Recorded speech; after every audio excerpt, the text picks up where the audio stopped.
आइए अगला क्वेश्चन देखते हैं। अगला क्वेश्चन देखने से पहले ये देखिए कि हमें कभी कभी सब पूछ लेता है भाग कितने होते हैं, शब्दों के बनावट के आधार पर शब्दों के कितने भेद हैं, 3 भेद है बनावट के आधार पर। जैसे पहला रूढ़ी, दूसरा यौगिक, तीसरा योग रूढ़ी। रूढ़ी रूढ़ी हम उसे कहते हैं जो शब्दों के योग से नहीं बनता है, जबकि उसमें कोई अगर हम संधि विच्छेद करें या अलग करना चाहें तो अलग नहीं होगा रूढ़ी में। जैसे कि आम, हाथ, कान इत्यादि। आम को अगर अलग अलग करें, संधि विच्छेद में करें तो नहीं कर पाएंगे। उसी तरह आप देखिए यौगिक है। यौगिक का मतलब है कि दोनों योग से बना है, ये शब्दों के योग से बना है। जैसे विद्यार्थी, विद्या धन अर्थी, ये शब्दों के योग से बना है। छात्रावास, छात्र धन आवास, ये हो गया। योग रूढ़ी, योग रूढ़ी उसे कहते हैं जो कि शब्दों के कई शब्दों के योग से मिलकर बना होता है। कई शब्द मिलकर बनाते हैं लेकिन उसका अर्थ अलग होता है, सेम टू सेम नहीं रहता है। जैसे कि योग रूढ़ी में क्या है, पंकज, पंख और जब। पंख, पंख माने कीचड़, इसके मीन्स क्या होता है, कीचड़। ज मीन्स इसके माने उत्पन्न होना या पैदा होना। जो कीचड़ में उत्पन्न होने वाला पंकज अर्थात क्या इसका हो जाएगा, कमल। जबकि कीचड़ में बहुत सी चीजें उत्पन्न होती है, काई भी होती है, सिंघाड़ा भी होता है, लेकिन उसको न कहकर केवल पंकज का मतलब कमल, इसको विशेष अर्थ में लिखते हैं। इसी तरह इसको योग रूढ़ी में रखते हैं कि पंख जब कीचड़ में उत्पन्न होने अर्थात कमल। आइए अगला क्वेश्चन देखते हैं। आइए अगला देखिए, शब्दों के भेद में पढ़ रहे थे। उत्पत्ति के आधार पर शब्दों के कितने भेद होते हैं, तो उत्पत्ति के आधार पर शब्दों के 4 भेद होते हैं। परीक्षाओं में कभी कभी पूछ लेता है कि उत्पत्ति के आधार पर शब्दों के कितने भेद होते हैं, तो उत्पत्ति के आधार पर शब्दों के 4 भेद होते हैं। देखिए, पहला तत्सम शब्द, दूसरा तद्भव शब्द, तीसरा देशज शब्द, चौथा विदेशी शब्द। तद्भव और तत्सम शब्द जानते हैं। देखिए आइए देखते हैं, तत्सम शब्द और तद्भव शब्द। तत्सम, तत् माने उसके सम माने समान, तत्सम यानी उसके समान। तत्सम शब्द संस्कृत शब्द का शब्द होता है। ये देखिए संस्कृत का होता है, संस्कृत से लिया गया है, ये संस्कृत का शब्द है।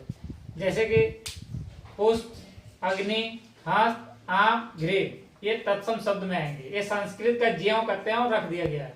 तद्भव, तद्भव माने उससे उत्पन्न हुआ, तद माने उसके, भव माने उत्पन्न, उससे जो उत्पन्न हुआ, जैसे इससे उत्पन्न। तत्सम संस्कृत का ज्यों का त्यों लिखते हैं। तद्भव इसका इससे उत्पन्न होता है, जैसे पुष्प है इसको फूल लिखेंगे। अगर तद्भव में पूछ ले कि पुष्प का क्या तद्भव होगा, तो ये हमारा हो जाएगा फूल।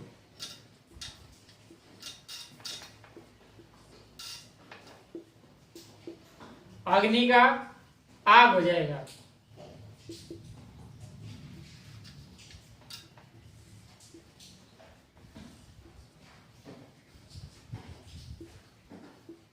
आग हो जाएगा। हस्त का हाथ हो जाएगा। आम्र का, देखिए संस्कृत में आम्र है, इसका क्या होगा, तद्भव आम हो जाएगा। घृत का घी हो जाएगा। देखिए पुष्प, अग्नि, हस्त, आम्र, घृत, ये हमारा तत्सम शब्द है जो संस्कृत का है। तद्भव यानी कि कुछ शुद्ध रूप, एक तरह से अगर अपने बोलचाल के समझने के लिए करें तो शुद्ध रूप जो हम लोग बोलते हैं, जैसे कि फूल बोलेंगे, पुष्प नहीं बोलेंगे, अग्नि नहीं बोलेंगे, फूल बोलते हैं, आग बोलते हैं, हाथ, आम, घी, ये जो हमारा रूप है, इस तरह के जो हम शुद्ध बोलते हैं, इसको हम तद्भव कहें। शुद्ध यानी शुद्ध, अशुद्ध या शुद्ध नहीं है, ये संस्कृत का, लेकिन हम समझने के लिए बात करते हैं। तो ये जो शुद्ध रूप हम बोलते हैं, अगर नहीं समझ में आया तो तद्भव वो हो जाएगा जो उससे उत्पन्न हुआ। चलिए देखिए अगला क्वेश्चन। आइए अगला देखते हैं, देशज शब्द। देशज शब्द में वो शब्द है जिसे हमें पता नहीं कि ये किससे लिया गया है या कहां से लिया गया है। जैसे तेंदुआ, ठेस, जैसे होता है कि हम ठेस पहुंचाना, लोटा आदि, ये शब्द हमें पता नहीं कि कहां से लिया गया, इसको इसलिए इसको देशज शब्द कहते हैं। विदेशी शब्द का मतलब ये है कि ज्यों कहते हैं विदेशी शब्द है, जो विदेशों से जो शब्द प्रयोग हुआ था, दूसरे देशों में प्रयोग होता था, ज्यों कहते हैं हम अपने देश में अपना लिए हैं या अपने भाषा में प्रयोग करते हैं। जैसे लालटेन, बोतल, इसको इंग्लिश में बॉटल पढ़ते हैं। टी होता है, टी से त भी होता है, टी से ट भी होता है, तो बॉटल या बोतल, कप्तान आदि। अब अर्थ के आधार पर शब्दों के 3 प्रकार के भेद होते हैं। अब अर्थ के आधार पर शब्दों अर्थों को देख लिया, तो अर्थ के आधार पर शब्द के 3 भेद होते हैं। वाचक यानी अभिधा, लाक्षणिक लक्षणा, व्यंजक व्यंजना। अब वाचक देखिए, वाचक अभिधा, जिनका अर्थ हमें सरलता से समझ में आ जाए उसे वाचक कहते हैं, यानी अभिधा भी कहते हैं।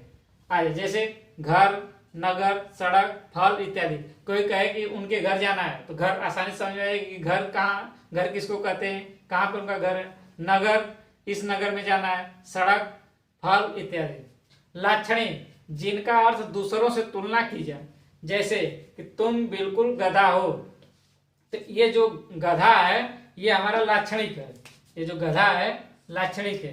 तुम बिल्कुल गधा हो, इसका मतलब है कि तुम गधे के समान मूर्ख हो, न कि बिल्कुल गधे से तुलना। गधे से तुलना का मतलब है कि गधे के समान मूर्ख हो, इसका लाक्षणिक अर्थ ये हो गया। आइए अगला देखते हैं। आइए अगला देखते हैं, व्यंजना।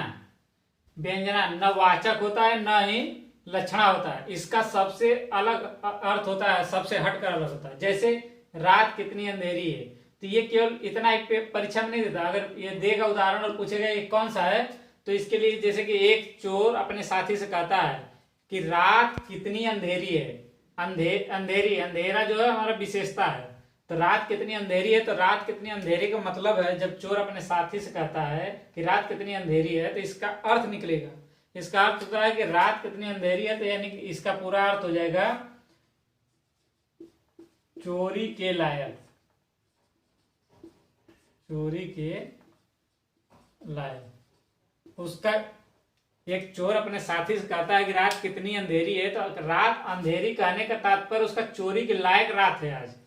अब देखिए अगला, रूपांतरण के आधार पर शब्दों के 2 भेद होते हैं, विकारी और अविकारी।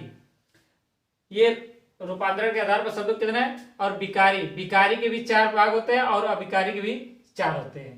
ये परीक्षाओं में ज्यादातर पूछता है, इनके भाग पूछता है। अभी पिछले में दिया था वीडियो के पेपर में कि विकारी के कितने भाग हैं, तो ये 4 पूछता है, 4। अविकारी के भी 4 है।